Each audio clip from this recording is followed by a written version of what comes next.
Hello everyone, आप सभी का इस वीडियो में नए वीडियो में स्वागत है। आप सभी मेनली पिछला वीडियो अच्छे से एंजॉय किए होंगे और इस वीडियो में आपको नया चैप्टर लेके आए हुए हैं स्नैक।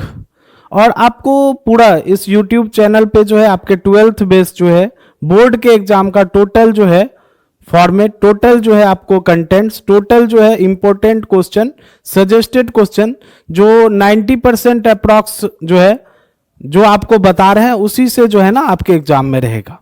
तो इसलिए आप इस चैनल को अधिक से अधिक सपोर्ट करो, ठीक है। चलिए नेक्स्ट हम चलते हैं स्नैक पे। स्नैक ये आपका एक पोएम है, पोएम नंबर 9th, ठीक है।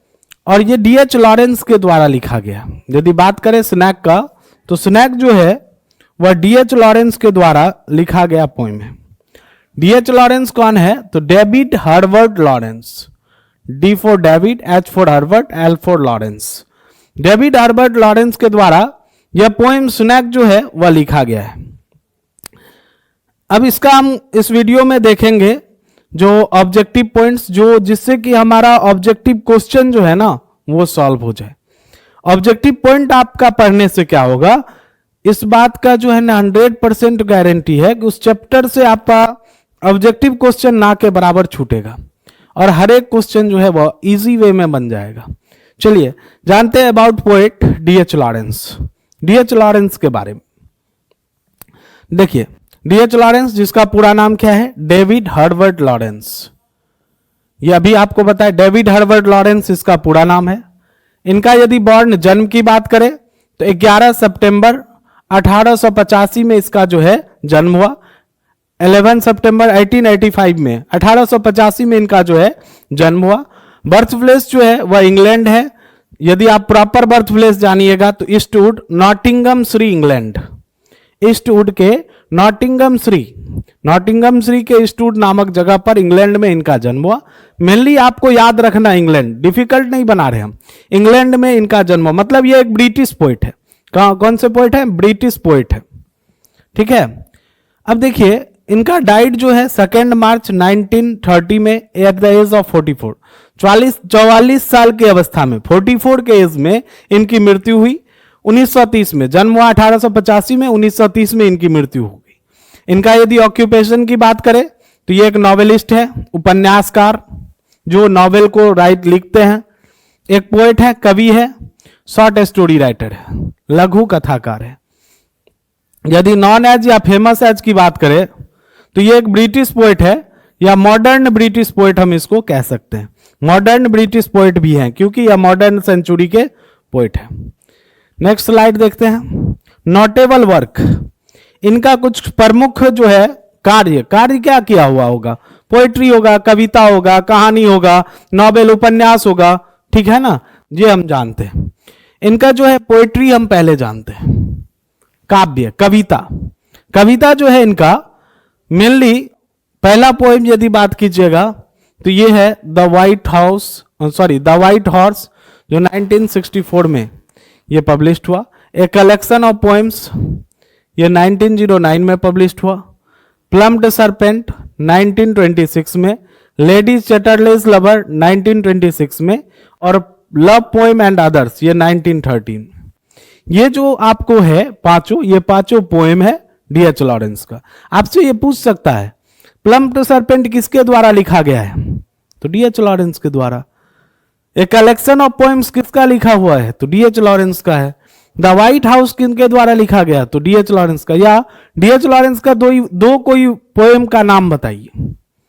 तो the white horse, a collection of poems, plumed serpent, lady Chatterley's lover और love poem and other poem. देखिए व्हाइट हाउस से याद रखिए, व्हाइट हॉर्स D.H. लॉरेंस का लिखा हुआ पोएम है। नेक्स्ट चलते हैं हम इसका नेक्स्ट नॉवेल पे चलते हैं, उपन्यास। नॉवेल इसका है white peacock, the trespasser, sons and lovers और रेनबो। व्हाइट पीकॉक 1911 में पब्लिश्ड हुआ। ट्रांसपैसर 1912 में पब्लिश्ड हुआ। Love and sons and lovers 1913 में, और द रेनबो 1915 में पब्लिश हुआ। ये जो है इनका नॉवेल है the white peacock, the trespasser, sons and lovers और द रेनबो। पूछ सकता है रेनबो, द रेनबो किनके द्वारा लिखा गया है? तो डीएच लॉरेंस। ये है क्या? तो नॉवेल है। किनके द्वारा लिखा गया? तो डीएच लॉरेंस के द्वारा लिखा गया। नेक्स्ट देखते हैं शॉर्ट स्टोरी। इनका शॉर्ट स्टोरी है, संक्षिप्त लघु कथा, मतलब छोटा सा जो है उसमें स्टोरी में सब कुछ दिया हुआ है। द रॉकिंग हॉर्स विनर और the virgin and the Gypsy, ये दो जो है शॉर्ट स्टोरी इसमें आपको दिए हैं। द रॉकिंग और भी लिखे हुए, ऐसा नहीं है यही दो है, दो इंपॉर्टेंट है।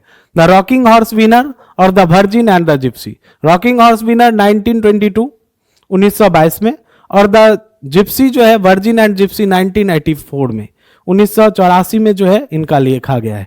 आपको ईयर याद रखना कोई नेसेसरी नहीं है, क्योंकि इस सब का ईयर जो है आपसे नहीं पूछेगा।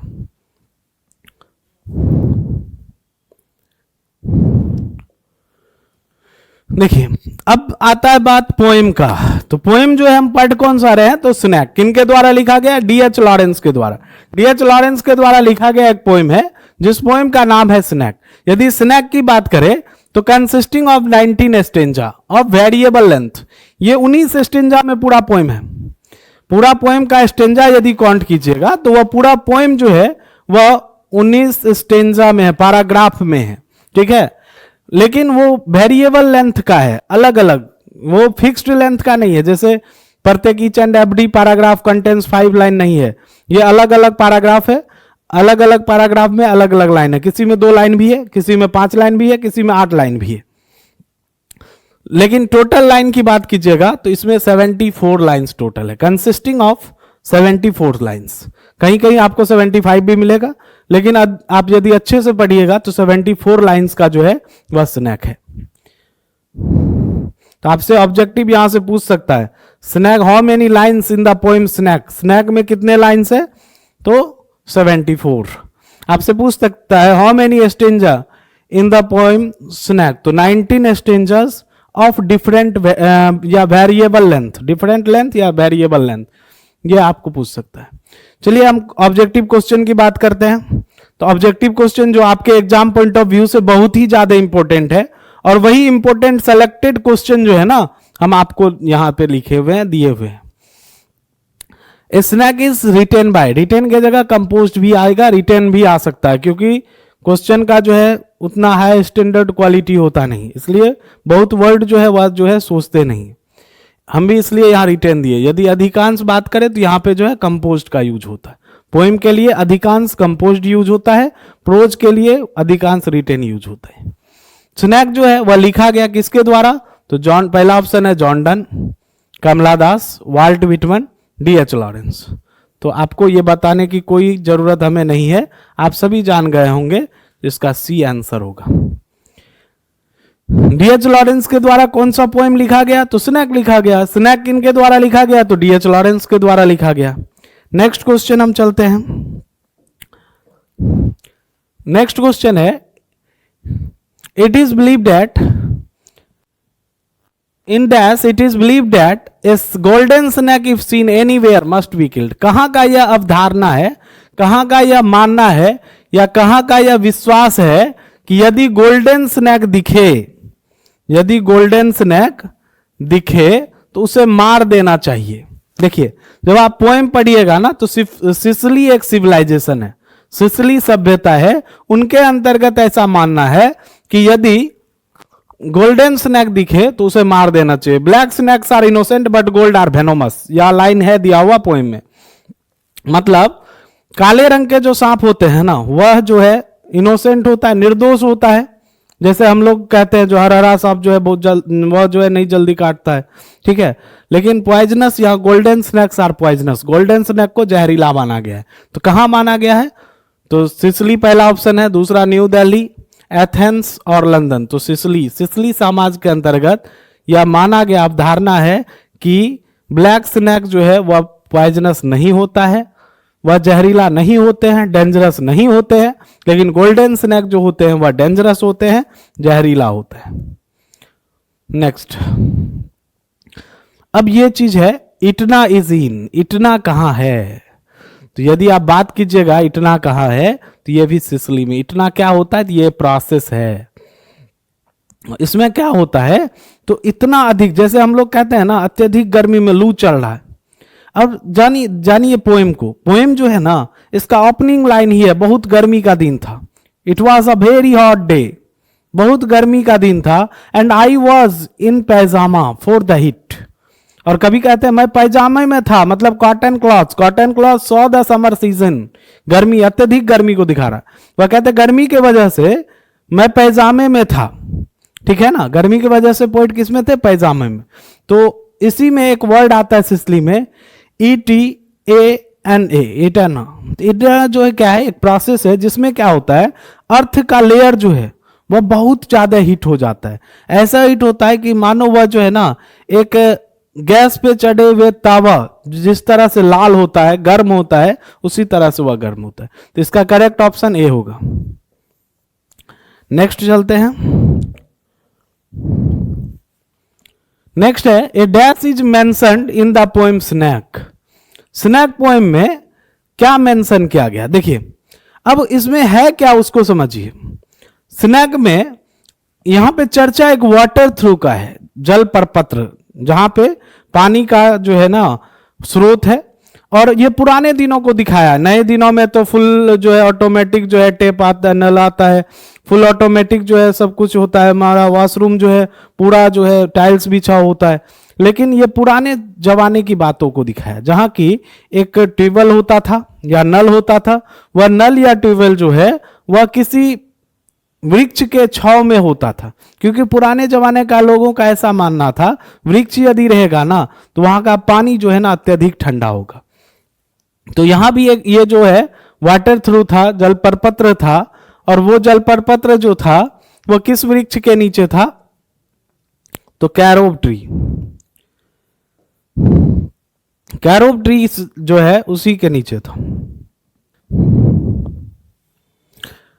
नेक्स्ट क्वेश्चन चलते हैं। नेक्स्ट क्वेश्चन कह रहा है snake appears on a trough of the dash to sip water. Trough यहां क्या है, तो वाटर थ्रू, वाटर थ्रू मतलब क्या हो गया, जल परपत्र, मतलब वह नलका, जहां पानी का स्रोत था, जहां पानी जो है वह वहां से जो है कलेक्ट लोग करते थे। स्नैक जो है वह वाटर थ्रू पे दिखा, क्या करते हुए, डैश टू सिप वाटर, किन्हें दिखा था, पानी पीते हुए। सिप वाटर मीन्स चुस्की लेना पानी का, ठीक है। तो वह अपने क्या करते थे, फॉर्क को, कटीले जीभ को बाहर निकालता था, पानी उसके जीभ पे गिरता था और फिर अपनी जीभ को जो है अच्छे से वह होठों पे घुमाता था और अंदर की ओर कर लेता था। तो ये सब प्रोसेस एक टीचर नहीं देख रहे थे, एक डॉक्टर नहीं देख रहे थे, लॉयर भी नहीं देख रहे थे। यदि बात करें पोएट की, तो ये जो है ना एक पोएट, कवि ही देख रहे थे, और वो कोई और नहीं, कौन थे, D.H. Lawrence. D.H. Lawrence, D.H. Lawrence इस इंसिडेंस को, इस घटना को देख रहे थे जब वह पानी पीने के लिए पीचर्स घड़ा लेकर जो है ना वह पहुंचे थे। तो इसका सही आंसर क्या हो जाएगा, तो poet, D option. Next, a dash came to D.H. Lawrence water trough. कौन आया था कवि के, पोएट के, कवि के जल परपत्र पर वाटर थ्रू पर कौन आया था, तो कौन आया था, तो लायन तो आया नहीं था। लायन आता तो पोएट जो है बचता, तब तो जो है कविता लिखता, इसलिए लायन आया नहीं था। बकरी भी नहीं थी, सांप आया हुआ था, बियर भी नहीं था। यहां पे सी ऑप्शन होगा, snake. A snake came to D.H. Lawrence water trough. कौन आया था, एक सांप जो है D.H. लॉरेंस के, पोएट के नलके पर, जल परपत्र पर आया हुआ था। नेक्स्ट क्वेश्चन देखते हैं। नेक्स्ट क्वेश्चन है the poet was wearing dash. कवि जो है वह क्या पहने हुए थे, कवि D.H. लॉरेंस क्या पहने हुए थे। जस्ट अभी आपको रिसेंट बताए, थोड़ा सा बैक कीजिएगा वीडियो तो दिखेगा, जो हम बताए, जो कवि जो है ना गर्मी से, I was in the pyjama for the heat. कवि, मैं नहीं, कवि जो है D.H. लॉरेंस जो है गर्मी की वजह से पैजामा पहने हुए थे। तो यहां फर्स्ट ऑप्शन ही है पैजामास। पैजामा क्या है, कॉटन क्लॉथ। कॉटन क्लॉथ किसको दिखाता है, कॉटन क्लॉथ दिखाता है हीट को, हॉट डेज, इसी कह सकते हैं समर।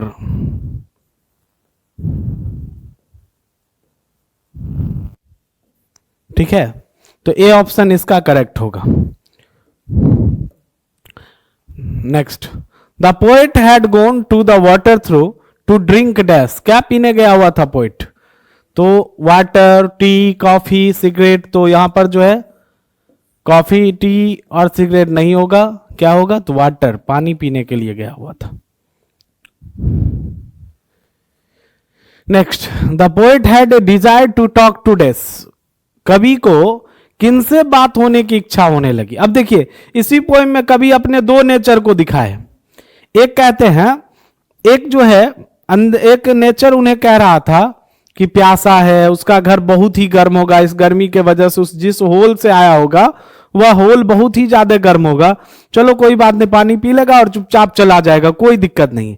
लेकिन फिर दूसरा मन उसे इनकाउंटर करता था, तुम कायर हो, तुम बुजदिल हो, यदि तुम डरे नहीं हो सांप से तो स्टिक उठाओ और सांप का काम खत्म करो। इसी तरह से ये स्नैक पोएम जब आप पूरा पढ़िएगा तो स्नैक पोएम के तरह ही हमारे जीवन में भी हमेशा दो जो है ना, दो मन जो है हमेशा हर्ट करता है, दो मन हमेशा जो है ना हॉन्ट करता है। क्या करता है? तो एक जो है तुरंत कह रहा होगा जो वीडियो पूरा देख के उठो, दूसरा कह रहा होगा नहीं नहीं स्किप करके चलो, थोड़ा सा जो है ना कुछ वीडियो जो है गीत सब का देख लेते हैं। तो यहां पे आप पूरा इस वीडियो को देखिए। क्वेश्चन है, the poet had a desire to talk to dash, कवि को किनसे बात करने की इच्छा थी? किनसे? तो रैट से नहीं थी, स्नैक की बात हो रही है तो स्नैक ही होगा, स्कॉर्पियन, कैट नहीं होगा, सी ऑप्शन स्नैक होगा। स्नैक इसका करेक्ट ऑप्शन है, सी ऑप्शन होगा। Next, the poet compares the snake to a dash bird albatross. अब देखिए, a rhyme of ancient mariner जो है, a rhyme of ancient mariner एक कविता है, उसमें एल्बेट्रॉस की चर्चा है। एल्बेट्रॉस क्या करता है? तो थोड़ा सा हम आपको स्टोरी बताते हैं। एल्बेट्रॉस जो है, जब नाविक जो है ना समुद्र में अपना यात्रा शुरू करते हैं तो तूफान उफान आता है समुद्र में, सभी फंस जाते हैं। वहां एल्बेट्रॉस आने से, एल्बेट्रॉस एक पक्षी है, समुद्री पक्षी, सी बर्ड, ठीक है, एल्बेट्रॉस के आने से वह नॉर्मल हो जाता है इन्वायरमेंट। लेकिन अब क्या होता है, तो किसी के आ जाने से यदि हमारे यो आपके घर में खुशी आ जाए तो वह भगवान के सामान होता है। भगवान के सामान नहीं, हम उसे भगवान ही मान बैठते हैं। इसी तरह से वो मैरनर के, नाविक के लिए वह जो एल्बेट्रॉस था वह भगवान के सामान हो गया था। लेकिन अब वह उसी के साथ रहता था, एल्बेट्रॉस भी खेलता था, खाता था साथ में। अब आगे चलते गया, कुछ दिन बाद ऐसा हुआ कि एल्बेट्रॉस से परेशान रहने लगे और एल्बेट्रॉस को क्या किया, एंशिएंट मैरनर एक बूढ़ा सा नाविक जो है वह नाइफ उठाया, चाकू, और उसे मार दिया, काम खत्म। अब सभी जो दूसरे नाविक थे ना उस नाव पे, सब उसको एकदम जो है ना एक अलग नजर से देखने लगे। क्यों देखने लगे? क्योंकि उसे ऐसा लग रहा था कि फिर से जो है ऐसा कुछ ना हो जाए, और सब उसको दोषी ठहराने लगे। लास्टली वह एंशिएंट मैरनर जो है वह उस पाप को अपने अंदर दबा नहीं सका और उस एल्बेट्रॉस को अपने गले में लटकाकर लोगों को यह कहानी बताते रहा, जो ये इसने मेरा हेल्प किया और इसके बदले मैंने इसका खून किया। मतलब वो खुद से जो है ना ये सब चीज बता रहा था। तो पूरा पोएम डिटेल बहुत ही अधिक है, यहां पे आप जान लीजिए। एल्बेट्रॉस जो है जिस तरह से मदद किया था, कवि ने भी, वह सांप उससे कुछ हानि नहीं पहुंचाया था, लेकिन वह क्या किया, एक क्लजमी लॉग लिया, लकड़ी का छोटा सा टुकड़ा लिया और उसे पत्थर पे पटका ताकि सांप को चोट ना लगे। उसके आवाज से वो जो जस्ट नलके के बगल वाले दीवार में घुस रहा था, जहां पर कभी जो है उस नलके पर, वाटर थ्रू पर दिन हो रात हो फ्रीक्वेंटली जाता था, आज वहीं पर जो है वो मेनली क्या हो चुका था, तो अब सांप वहां रहने लगा तो उसे डर होने लगा। वह जो है ना बहुत ज्यादा डर गया था, डर इतना गया था कि अब वह चाहता था कि सांप वहां से दूसरे जगह चले जाए, इसलिए वह पत्थर पे पटका था। लेकिन उल्टा हुआ, सांप तेजी से उस घर में, वही होल में, उसी क्षेत्र में, उसी घर में वह घुस गया था। तो चलिए फिर क्वेश्चन पे आते हैं। The poet compares the snake to a dash bird albatross. कौन सा बर्ड है? तो अभी बताए समुद्री पक्षी है। एल्बेट्रॉस क्या है? तो समुद्री पक्षी, सी बर्ड, ठीक है ना, तो ए ऑप्शन इसका करेक्ट होगा।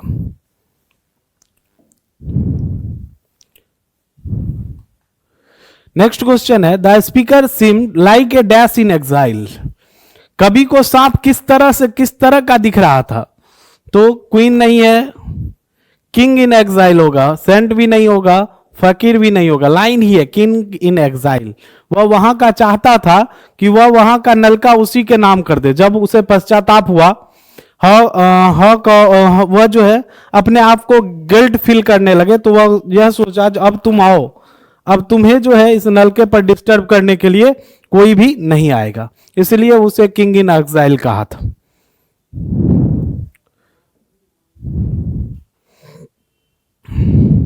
नेक्स्ट क्वेश्चन है, the snake met the poet near his water dash. वाटर कहां मिला था? जल पर पत्र पे, वाटर थ्रू। और कई बार ये चीज जो है ना बोल चुके हैं, कहां मिला था? तो वाटर थ्रू पे। जल पर पत्र होता है वाटर थ्रू का हिंदी। ठीक है, देखिए मेनली आपको जो है ये सभी ऑब्जेक्टिव आप पढ़िए, इसी ऑब्जेक्टिव में से आपको जो है क्वेश्चन में भी रहेगा, और इस ऑब्जेक्टिव को पढ़ लीजिएगा तो नेक्स्ट क्वेश्चन भी रहेगा, तो आप आसानी से स्नैक से बना सकते हैं। ऑब्जेक्टिव पॉइंट नोट कर लीजिए, क्वेश्चन को नोट कर लीजिए, और टोटल हेल्पफुल रहेगा आपके जो है बोर्ड एग्जाम में। और आज के लिए इस वीडियो में इतना ही। नेक्स्ट जो है आपसे बहुत ही जल्द अगले वीडियो में मिलते हैं, और तब तक के लिए आपको अच्छा लगे तो रिकमेंड जरूर कीजिए औरों को, ताकि आपसे जो है किसी और को हेल्प हो जाए और वो जो है अच्छा से अपना इंग्लिश का एग्जाम दे सके। Thank you.